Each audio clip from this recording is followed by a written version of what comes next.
Hey now, Judi Moolten, Grateful Mindset Properties Realty Radio Show host, broker in charge for Grateful Mindset Properties in Hendersonville, North Carolina and Greer, South Carolina, serving the two states and many more with a grateful mindset, compassion, and so on. So our history. Grateful Mindset Properties was founded in 2020 under the auspices of kindness plus compassion cost nothing. This sense of gratitude towards authentic value comes from within.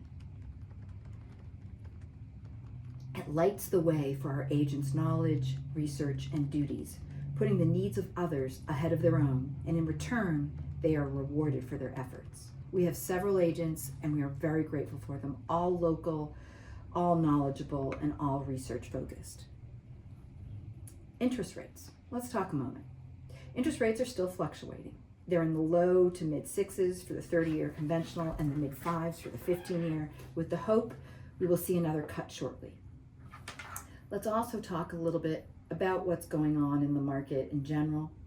Let's listen to me as I talk about market in a minute. So what's happening? So markets in a minute.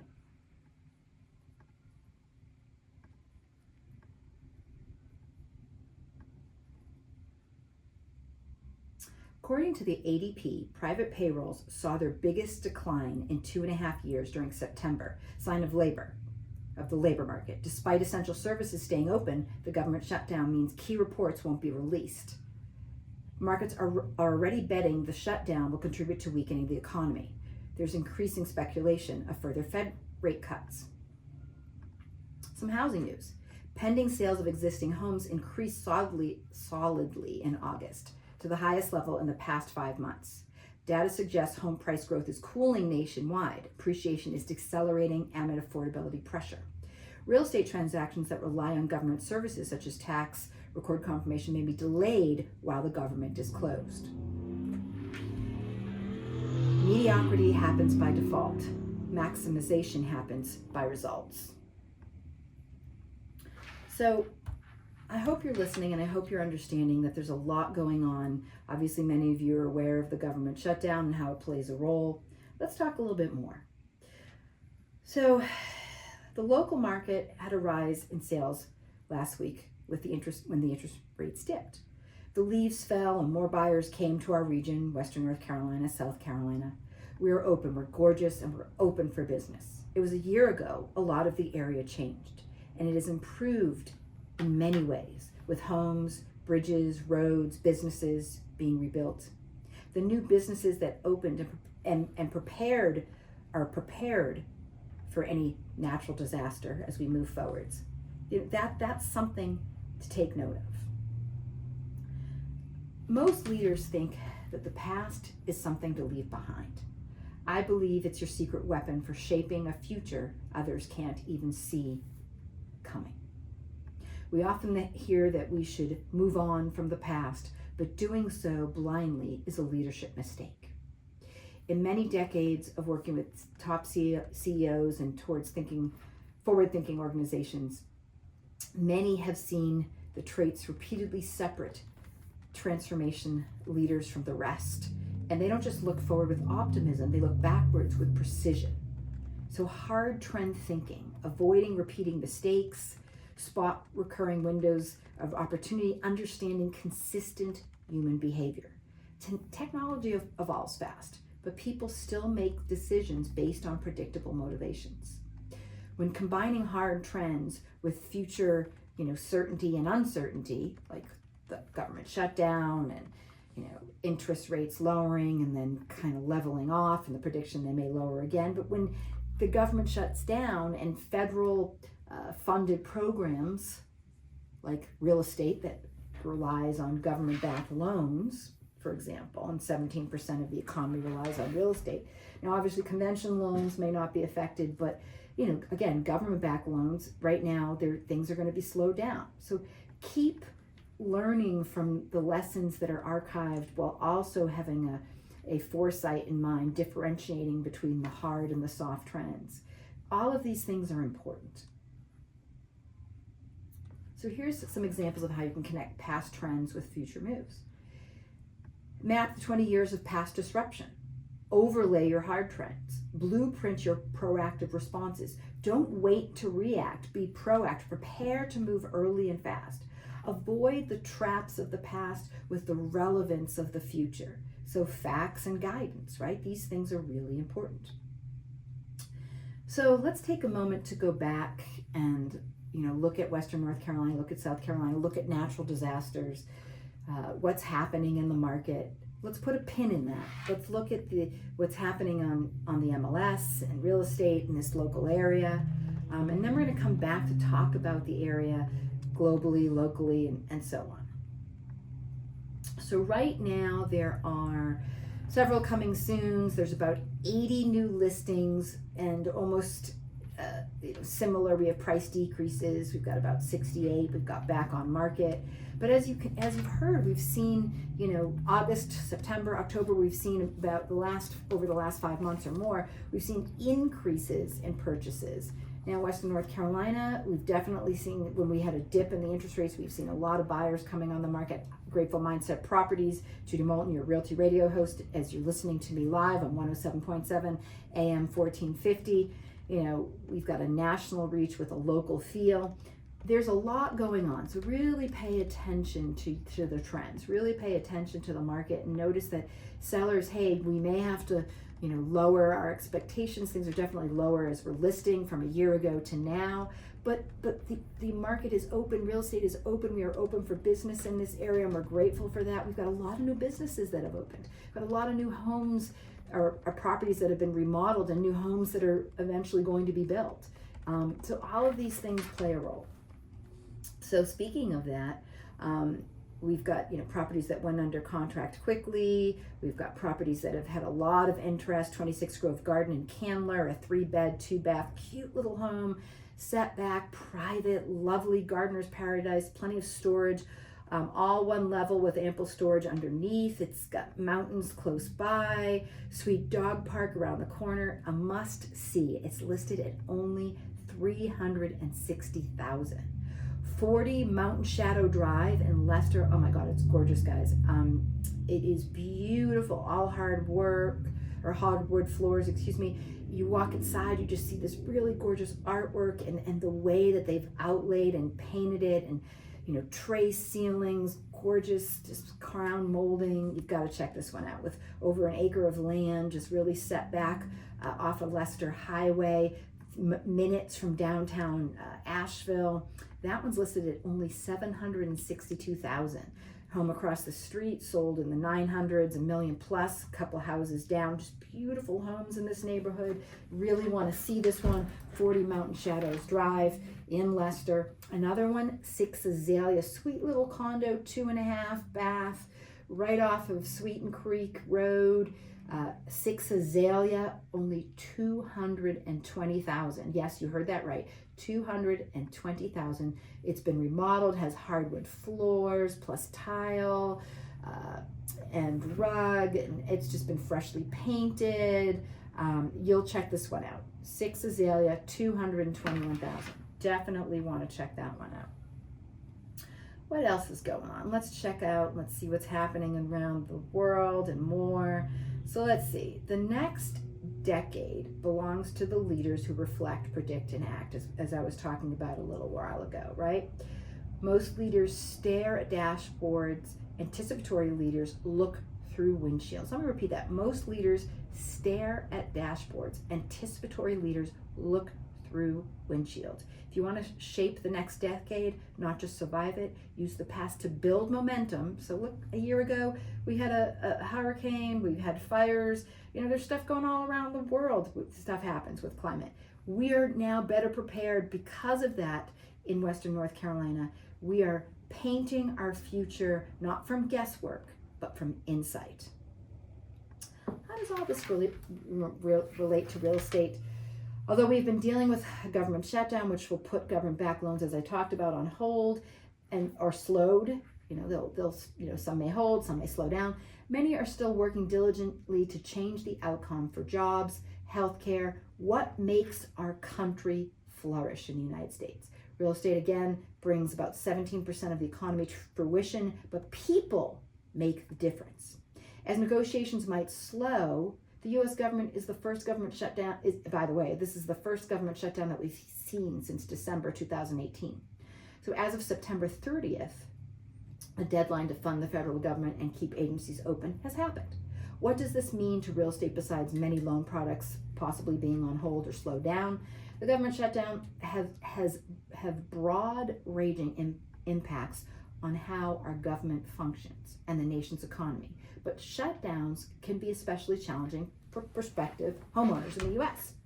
Just as catastrophic weather conditions and record-making rainfalls have hit the U.S., the National Flood Insurance Program, the NFIP, as I'll talk about, is set to expire along with the rest of the government's funding. It was set to expire on September 30th. So here we are a few days later, and the NFIP is a federal program that makes flood insurance available to participating communities, currently benefiting close to 5 million property owners in over 20,000 communities, according to the National Association of Realtors, NAR. Without reauthorization, the NFIP cannot sell new flood insurance policies, which can make finding coverage more difficult for many Americans. Now, this does not just affect our area. I mean, this affects anyone, right? And the governor sent out a message last year: if you got rain in your area, you should have flood insurance. Now, that's obviously a personal opinion as well, but keep that in mind, right?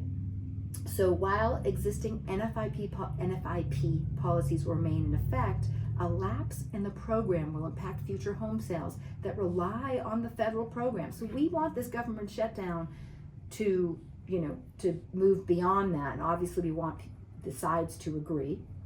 So the NFIP will put at least 1,300 property transactions per day, 1,300 property transactions per day at risk.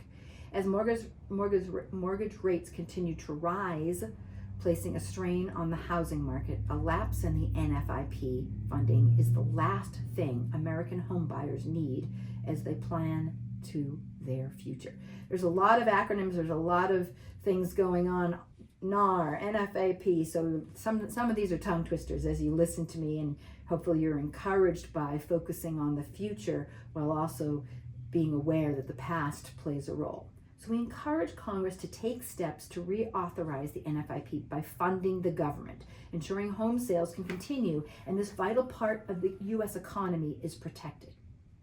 In North Carolina, etc., many know about the NFIP, and individuals and local governments do what they can to manage what is needed, literally and figuratively ensure we are safe. Literally and figuratively, in this state, in North Carolina and beyond, we want to ensure we are safe. If you are listening, I ask you to be sure to back those folks that make a difference for the many and put the needs of the people above their own. So again, if you haven't heard me talk about this, our sponsor today is Meliora on Church Street in Hendersonville, as well as Grateful Mindset Properties here in Hendersonville, North Carolina, and Greer, South Carolina. Offering design needs by Meliora, cabinets, kitchens, whole home rooted in community and care. She also does murals. She's painting the Grateful Mindset Properties mural at 627 7th Avenue, where our up and coming new office will be. We're really excited about that because in addition to that new office, what's going to be happening is we're going to be teaching real estate classes. We're going to have some somatic art and drawing classes there. We are very much involved with the community. Grateful Mindset Properties, the broker in charge of Grateful Mindset Properties, Judi Moolten, who you're listening to live on 107.7 and AM 1450. You're looking at us at YouTube. On YouTube, you're watching and listening to us in all the places you can: Instagram, Facebook, Nextdoor, Spotify, Apple Podcasts, the Grateful Mindset website. We keep a record of all of our previous radio shows. You can also go in WKHP and look up our radio shows. So we're really grateful, but to be able to have these opportunities to support our community, to be able to share this radio show. We have about 8,000 plus local listeners and about 10,000 plus national listeners. And we're really proud of that fact. We get to highlight our listings. 20 Lacole that went under quickly, 708 Stony Mountain, 26 Grove Garden in Candler, 40 Mountain Shadow in Leicester, 6 Azalea in Arden, North Carolina. All really special highlighted properties. Highlighting our agents. We've got Amber, who grew up in South Carolina and lives here in North Carolina and can represent both sides, some theoretically as well as as helping you buy or sell properties here. We've got Michael Stanhope, he's a retired engineer. We've got London Orzalek. She's a fabulous assistant to all of us and working on her PhD. We've got a principal high school principal. So the many gifted, we've got property management supported, we've got a technical web designer. All of these folks are well educated and part of our team. So I'm really grateful to have that. We also get to volunteer for a lot of local agencies. Myself, Judi Moolten, I'm a part of the ESB, Environmental Sustainability Board and Green Partnership here in the city of Hendersonville, as well as I'm part of the Professional Standards Committee for the state, for real estate. I'm also on the board and ambassador for the MLS, so Canopy MLS. I also am the president and sit on the board of directors for Homes for Youth, a wonderful program that supports youth and families as well as young children. We support Crossnor and the United Way and Department of Social Services, all collaborating on providing homes. So Homes for Youth, as its name stands, we provide homes for families as well as children. So the families being the fully trained foster parents, and we provide a home for them, and the children, and then also the biological component can support that. So, we're really proud of that fact. Somatic drawing and art, something that we'll be providing, as I mentioned a few moments ago. AV Tech, we're going to be offering pre-licensing, as well as on 7th Ave here in Hendersonville, we're going to be offering pre-licensing for real estate. We are involved with this community and very proud of that partnership. Every time we have a guest on the show, we had a guest but that couldn't make it today, but every time we have a guest on the show, we're very proud to be able to highlight local businesses, local nonprofits, and support them and sponsor them on the show so that people can learn why Western North Carolina is such a lovely place to live. I can go on and on about that, but let me take a moment and let's look at some local fast stats as we're sharing news you can use. I'm just going to bring up some statistics here. So let me take a look. Let's see what we've got. Let's look at some pricing here. Just take a moment and just put a pin as you listen and as we look at these ratios.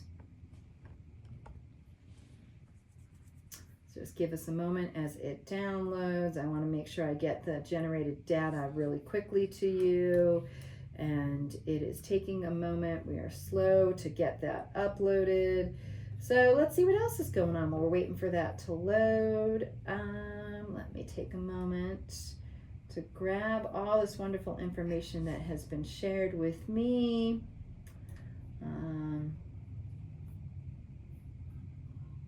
So folks, I thank you again for listening. Thank you so much. Really appreciate all the help that all of you provide by coming on the show, and those who listen to our show and share it with other folks. And then, whether you're local here or you're a national listener, all of that is such a gift to us. So let's see what's happening. All right. Here we go. So what do we got going on? So we're just talking about the government shutdown. Let's see what else. Agencies are scaling back, furloughing all but essential workers. Real estate professionals may begin to feel a disruption in programs critical to their business, as I talked about. So energy efficiency grows. I'm talking about sustainability. So there's a sustainability report. Let's see what we're getting. So over the past year, 42% of agents worked with properties that had sustainable features. So that's something that's really important to note. Let's see if those stats have pulled up yet. They're still downloading. All right. All right, let's see. So let's take a look at some of the stats that are happening. As I mentioned, we got a bunch of new listings. So as we're looking around, we've got listings anywhere from the Asheville downtown area, ranging at the 2.5 million. And Leicester, as I mentioned, we've got a couple that are new there. And Leicester is right, if you're not familiar, is right outside of downtown Asheville, just a couple of miles outside. So it's a lot more affordable. So if you're looking in downtown, right in Asheville, might be looking at 2.5, or 2 million for a 3,000 plus square foot home. But if you look in Leicester, you could get a 3,000 plus square foot home right under $1 million, like the one I mentioned at 40 Mountain Shadow Drive, 762,000. That is fabulous. Wow. In Flat Rock, we've got a 3-bedroom, 2-bath. Now it's only 900 square feet at 1655 Laurel Mountain, 3-bedroom, 2-bath for 250,000. Or you could look in Arden, 20 minutes away at 6 Azalea for 220,000, and you've got 1,000 square feet. So that's pretty cool, I think. Or 26 Grove Garden, you're looking at about 1,300 square feet and change, with huge storage, beautiful garden, great views, 3-bedroom, 2-bath, all 1-floor living, super cute, updated. 26 Grove Garden in Candler, also 20 minutes outside of the city of Hendersonville, so definitely something to check out. Hey folks, so here are the stats. Finally got them to download. So, back in 2020, we started to see an increase with a list price per square foot. So price per square foot, we're starting to see go up from 150 to, 250. And then between 2022 to 2024 in this Asheville metro area, we saw a list price going anywhere from 250 to all the way to 400 per square foot. So it's really important to notice that, wow, there's been some real changes over the years. Now this is really important. So starting in 24, so a year ago, we started to see things dip. So it started to come back down to 200 to 250 per square foot. It's kind of fluctuated anywhere from 200, 250, 200, 250, in the Asheville metro area. Now, the further you get away outside of Asheville, so, you start to get 40, 45 minutes away, you might see it dip below $200 per square foot. Henderson County, we're at about 200, 250, just like Asheville. But Asheville, saw a big decline when it had a lot of disasters happen to it. Now we're prepared for these disasters as we're moving forward. We've learned a lot, and we're getting more prepared. But we're now equal. Henderson County and Buncombe County are pretty much equal at 200, 250 per square foot. So keep that in mind if you're looking at listing, and keep that in mind, sellers, buyers, when you're looking at pricing and what to offer. Please give me a call. We're seeing in a range. We used to see 40, 60, 100,000 above list. Now we're seeing a range anywhere at list or slightly above, maybe 10, 20,000, or slightly below at 10, 20,000 if you wanted to look at it that way, versus price per square foot. Give me a call, Judi Moolten, Grateful Mindset Properties, 828-290-0940, gratefulmindsetproperties.com. Judi Moolten, Grateful Mindset Realty Radio host, live 107.7. Also sponsoring, Meliora has sponsored this show, as well as Grateful Mindset Properties, Meliora House of Design, located local designer here, born and raised, Hendersonville, North Carolina, on Church Street. Thank you so much.